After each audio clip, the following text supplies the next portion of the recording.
Jeremiah 44. The word that came to Jeremiah concerning all the Jews who lived in the land of Egypt, who lived at Migdol, and at Tahpanhes, and at Memphis, and in the country of Pathros, saying, Yahweh of armies, the God of Israel, says, You have seen all the evil that I have brought on Jerusalem, and on all the cities of Judah.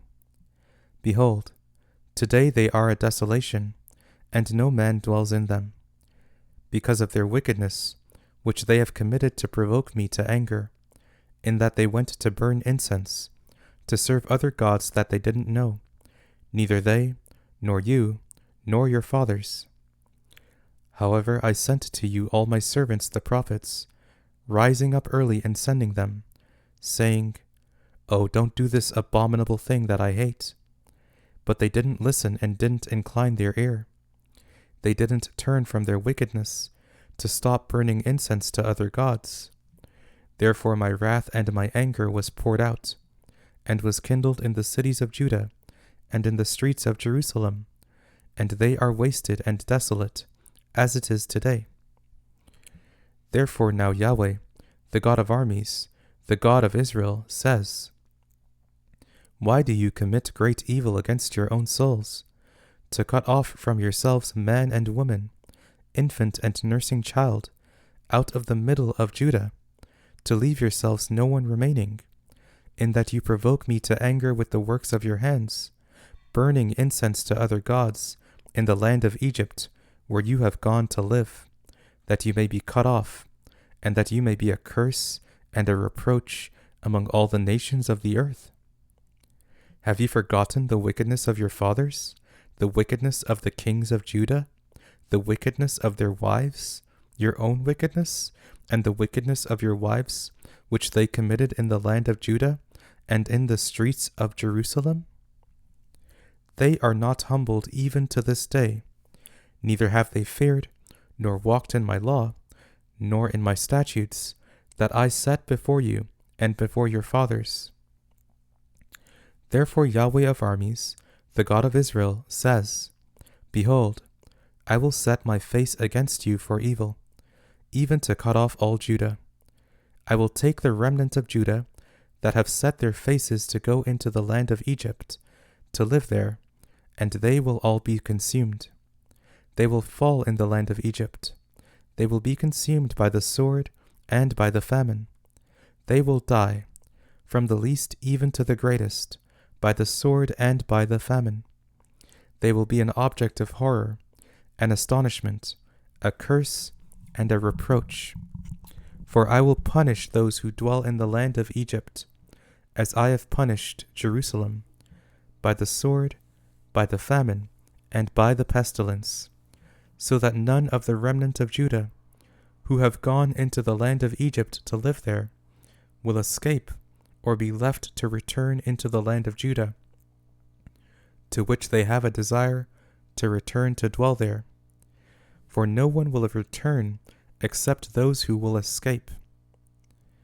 Then all the men who knew that their wives burned incense to other gods, and all the women who stood by, a great assembly, even all the people who lived in the land of Egypt, in Pathros, answered Jeremiah, saying, As for the word that you have spoken to us in Yahweh's name, we will not listen to you, but we will certainly perform every word that has gone out of our mouth, to burn incense to the Queen of the sky, and to pour out drink offerings to her, as we have done, we and our fathers, our kings and our princes, in the cities of Judah, and in the streets of Jerusalem.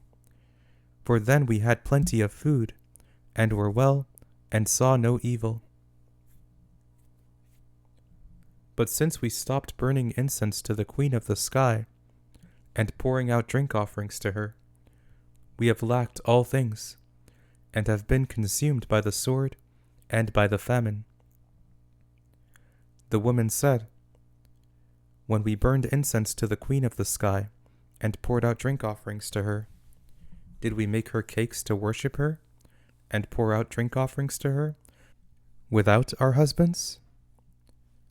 Then Jeremiah said to all the people, to the men and to the women, even to all the people, who had given him an answer, saying, The incense that you burned in the cities of Judah, and in the streets of Jerusalem, you and your fathers, your kings and your princes, and the people of the land, didn't Yahweh remember them? And didn't it come into his mind? Thus Yahweh could no longer bear it, because of the evil of your doings, and because of the abominations which you have committed. Therefore your land has become a desolation, an astonishment, and a curse, without inhabitant, as it is today. Because you have burned incense, and because you have sinned against Yahweh, and have not obeyed Yahweh's voice, nor walked in his law, nor in his statutes, nor in his testimonies, therefore this evil has happened to you, as it is today.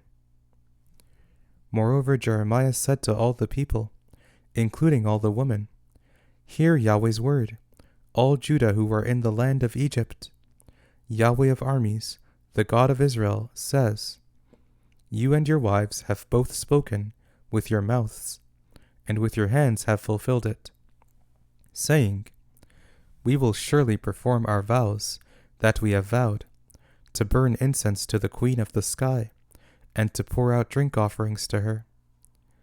Establish then your vows, and perform your vows. Therefore hear Yahweh's word, all Judah who dwell in the land of Egypt. Behold, I have sworn by my great name, says Yahweh, that my name will no more be named in the mouth of any man of Judah in all the land of Egypt, saying, As the Lord Yahweh lives. Behold, I watch over them for evil, and not for good, and all the men of Judah who are in the land of Egypt will be consumed by the sword and by the famine, until they are all gone. Those who escape the sword will return out of the land of Egypt into the land of Judah, few in number. All the remnant of Judah, who have gone into the land of Egypt to live there, will know whose word will stand, mine or theirs. This will be the sign to you, says Yahweh, that I will punish you in this place, that you may know that my words will surely stand against you for evil. Yahweh says, Behold, I will give Pharaoh, Hophra, king of Egypt, into the hand of his enemies, and into the hand of those who seek his life, just as I gave Zedekiah, king of Judah, into the hand of Nebuchadnezzar, king of Babylon, who was his enemy and sought his life.